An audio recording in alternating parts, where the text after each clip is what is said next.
బహుశా ఈరోజు దాని మీద తీర్పు వెలువడవచ్చుననేటువంటి ఆశాభావంతో వైఎస్ఆర్ కాంగ్రెస్ పార్టీ ఉన్నది. అందువల్లనే పోలీసు వారు అబ్జెక్ట్ చేసిన తర్వాత ఎక్కడ పనులు అక్కడ ఆగిపోవడం వలన ఇప్పటి వరకు ఈ పనులు పూర్తి కాలేదు. కోర్టు న్యాయస్థానం పరిధిలో ఇప్పుడు ఉన్నందువలన న్యాయస్థానం ఏ నిర్ణయం అయితే వెలువరిస్తుందో ఆ నిర్ణయం ప్రకారం ముందుకు నడవాలనే ఉద్దేశంతో వైఎస్ఆర్ కాంగ్రెస్ పార్టీ మేమందరం కూడా ఉన్నాం. సాయంత్రానికి ఒక ఆర్డర్ వస్తుందని, ఆ ఆర్డర్ అక్కడే చేసుకోమని ఉండే అవకాశం ఉందని మేము నమ్ముతున్నాం. ఆ రకంగా వస్తే అక్కడ తక్షణమే ఏర్పాట్లు ప్రారంభించి నిరాహార దీక్ష కొనసాగుతుంది. లేదు మరొక రకంగా ఇచ్చినప్పటికీ కూడా ఏ విధంగా కోర్టు వారు అనుమతి ఇస్తారో ఆ విధంగా కార్యక్రమాన్ని నిర్వహించాలనే ఉద్దేశంతో ఉండటం జరిగింది. ఏదైనా సాయంత్రానికి మాత్రమే తెలుస్తుంది చిన్న చిన్న మార్పులు ఏమైనా ఉన్నాయేమోనని. ఎట్టి పరిస్థితుల్లోనూ మీకు చెప్పదలుచుకున్నది ఏమిటయ్యా అంటే, మీ ద్వారా ప్రజానీకానికి వైఎస్ఆర్ కాంగ్రెస్ పార్టీ క్యాడర్కి చెప్పదలుచుకున్నది ఏమిటయ్యా అంటే, ఎట్టి పరిస్థితుల్లోనూ ఈ నిరాహార దీక్ష కార్యక్రమం జరుగుతున్నది కోర్టు ఆదేశం మేరకు దాన్ని నిర్వర్తించాలని అనుకుంటున్నాము.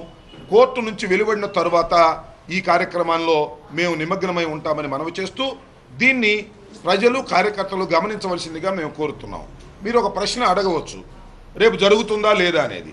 రేపు జరుగుతుందా లేదా అనేది ఈరోజు సాయంత్రం కోర్టు వారిచ్చే డెసిషన్ మీద ఆధారపడి ఉంటుందని మాత్రమే ప్రస్తుతం మేము చెప్పగలం. ఖచ్చితంగా ఇవాళ సాయంత్రం అదే ప్లేస్లో చేసుకునే అవకాశం కల్పిస్తూ కోర్టు ఉత్తర్వులు ఇస్తే రేపు ఉదయం జరుగుతుంది.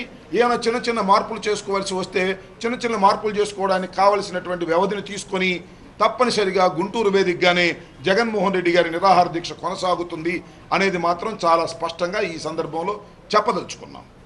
ఇంకపోతే రెండో అంశం ఏమిటంటే, సరే ఇక్కడ పర్మిషన్ రిజెక్ట్ చేస్తూ ఒక విధంగా ఇబ్బంది పెడుతూ ఉన్నారు. వైఎస్ఆర్ కాంగ్రెస్ పార్టీ నాయకుడైనటువంటి జగన్మోహన్ రెడ్డి గారిని రాష్ట్రంలో కాంగ్రెస్ పార్టీ వైఎస్ఆర్ కాంగ్రెస్ పార్టీ అపోజిషన్లోకి వచ్చిన దగ్గర నుంచి కూడా ఏదో ఒక విధంగా అణచాలనేటువంటి ఒక కుట్రపూరితమైన వాతావరణంలో చంద్రబాబు నాయుడు గారి ప్రభుత్వం పనిచేస్తూ ఉన్నది. కానీ నాకు నిన్న అనిపించింది, చంద్రబాబు నాయుడు గారు ఢిల్లీలో ఆంధ్రభవన్లో మాట్లాడుతూ కొన్ని కామెంట్స్ చేసినప్పుడు అసలు చంద్రబాబు నాయుడు గారికి ఏమైనా మతి భ్రమించిందేమో నాకు అనుమానంగా ఉంది. ఆయన ఏమంటున్నారంటే, దీక్షలు రోడ్డు మీద చేస్తామంటే మేము అనుమతిస్తామా? రోడ్డు మీద దీక్ష చేస్తామన్నాము మేము. ఎక్కడ చేస్తామన్నాం మేము? ఒక ప్రైవేట్ స్థలంలో చేస్తామన్నాం. ఇన్ఫర్మేషన్ మీకు ఉండి మాట్లాడుతున్నారా లేకోకుండా మాట్లాడుతున్నారా? అక్కడే మీ ఇలాంటి పత్రికా విలేకరులు ఒక ఆయన అడిగారు, ఏమండి నవనిర్మాణ దీక్ష మీరు బెంజీ సెంటర్లో చేశారు కదా అంటే, అది చాలా గొప్ప దీక్ష అందువల్ల చేశాం. ఇదేమో గొప్ప దీక్ష కాదా? మీరు చేస్తేనేమో గొప్ప దీక్ష, జగన్మోహన్ రెడ్డి గారు చేస్తేనేమో సంఘ విద్రోహ శక్తులు చేస్తున్నట్ట. ఏం మాట్లాడుతున్నారు మీరు? మీరు ప్రజాస్వామ్యంలో ఉన్నారా లేకపోతే రాచరిక వ్యవస్థలో ఉన్నారా? మీరు మాట్లాడుతున్న మాటలు ఏమిటి? అహంభావం నెత్తికెక్కి మాట్లాడుతున్నారా? మీరు ఈ రాష్ట్రానికి ముఖ్యమంత్రి, అలాగే జగన్మోహన్ రెడ్డి గారు ఈ రాష్ట్రానికి ప్రధాన ప్రతిపక్ష నాయకులు. ఒక జటిలమైన సమస్య మీ వల్ల కాకపోతే ఆ సమస్యని నెరవేర్చడం కోసం ప్రజల నుంచి ఒత్తిడి తీసుకొచ్చి మీ మీద కేంద్ర ప్రభుత్వం మీద చేయాలనే ఉద్దేశంతో ప్రజాస్వామ్య పద్ధతుల్లో నిరాహార దీక్ష చేస్తుంటే ఆ నిరాహార దీక్షకు నేను పర్మిషన్ ఇవ్వను అంటారు. ఏమిటి మీ చేతుల్లో ఉందా? అలా అంతా కూడా నిరాహార దీక్షకేమో మీ పర్మిషన్ ఇవ్వని అంటారు. ఇక్కడేమో పోలీస్ డిపార్ట్మెంట్ ఏమో అక్కడ కాదండి వేరే గ్రౌండ్లో పెట్టుకోండి మేము పర్మిషన్ ఇస్తామని వీరు అంటారు. ఏమిటి ద్వంద్వ వైఖరి? చంద్రబాబు నాయుడు గారు అహంతో మాట్లాడుతున్నారు, మితిమీరినటువంటి గర్వంతో మాట్లాడుతున్నారు, ఒక ఫ్రస్ట్రేషన్లో మాట్లాడుతున్నారు. ఇవన్నీ చూస్తుంటే చంద్రబాబు నాయుడు గారికి మతి భ్రమించిందేమోననేటువంటి భావన కలిగే విధంగా అడ్డగోలుగా మాట్లాడుతున్నారు. ఇది మంచిది కాదు. ఇది ఒక ప్రజాస్వామ్య దేశం. ఈ రాష్ట్రంలో మీరు ముఖ్యమంత్రిగా ఎన్నుకోబడ్డారు. అంత మాత్రాన్ని మీరు చెప్పినట్టే చట్టం, మీరు చెప్పినట్టే పోలీస్ వ్యవస్థ అంతా నడుస్తుందా? మీరైతే రోడ్డు మీద నిరాహార దీక్షలు చేసుకోవచ్చునా? ఇది సరైనటువంటి పద్ధతి కాదు. చంద్రబాబు నాయుడు గారు కూడా మర్చిపోతున్నారేమో. ఆయన కూడా నిరాహార దీక్ష చేశాడు రైతుల సమస్య మీద. మరి ఆ రోజున ఆయన్ని నిరాహార దీక్షకు ఆ రోజున కాంగ్రెస్ ప్రభుత్వం ఎలా చేసింది, తర్వాత అరెస్ట్ చేసింది. నిరాహార దీక్షలు ఏం కొత్త కాదు. ఇంతకుముందు మరి అన్నా హజారే గారు నిరాహార దీక్ష చేస్తున్నారు, మరి జయలలిత గారు నిరాహార దీక్ష చేశారు, నందమూరి తారక రామారావు గారు ముఖ్యమంత్రిగా ఉండి నిరాహార దీక్ష చేశారు. వాటికి ఏమీ లేని అభ్యంతరాలు జగన్మోహన్ రెడ్డి గారు నిరాహార దీక్ష చేస్తే మీకు అభ్యంతరాలు వచ్చాయా? తెలిసి మాట్లాడుతున్నారా, తెలియక మాట్లాడుతున్నారా?